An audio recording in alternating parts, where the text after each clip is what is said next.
De fato, não existe a cultura no país do que é essa chamada filantropia ou investimento social privado.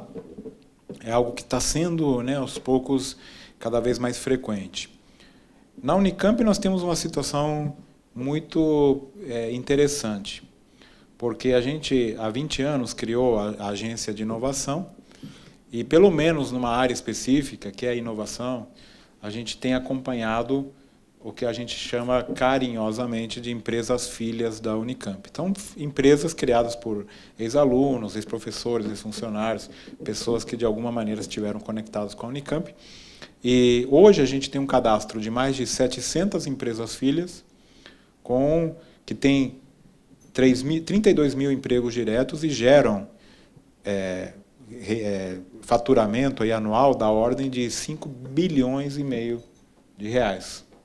Ou seja, a gente tem aí uma...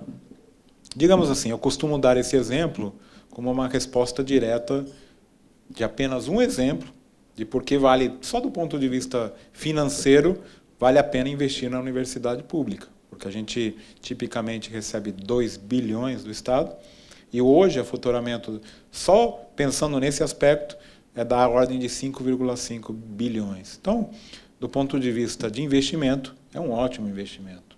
A gente está criando riqueza, está criando diretamente, sem contar com todos os outros benefícios.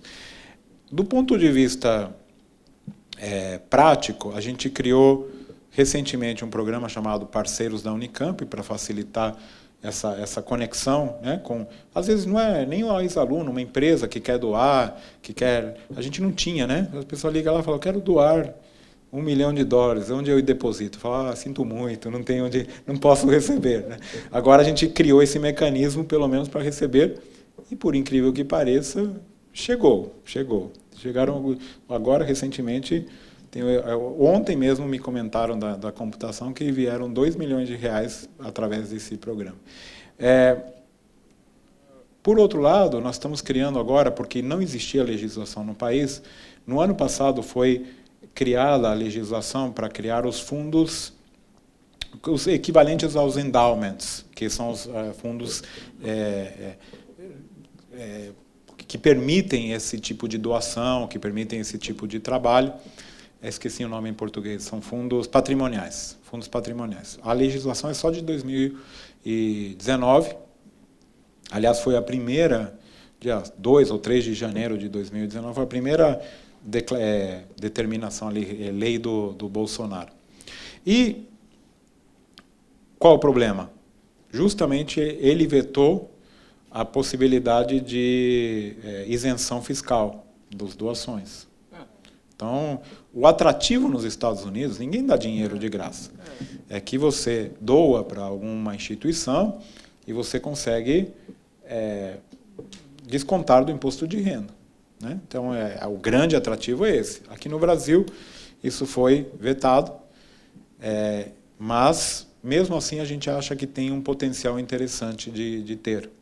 Nós temos, só desses ex-alunos, 2 empresas que são chamadas unicórnios, né, que hoje tem um valor de mercado maior que $1 bilhão. Nós temos, entre esses exemplos, né, da nossa.unicamp.br, a gente tem ali o exemplo de um ex-aluno da Unicamp que hoje é presidente mundial da Qualcomm, que é a 3ª maior empresa do mundo. Então, nós temos potenciais doadores, pessoas que estão dispostas a investir na universidade, a colocar recursos, mas, certamente, é algo que precisa ser construído ao longo do tempo.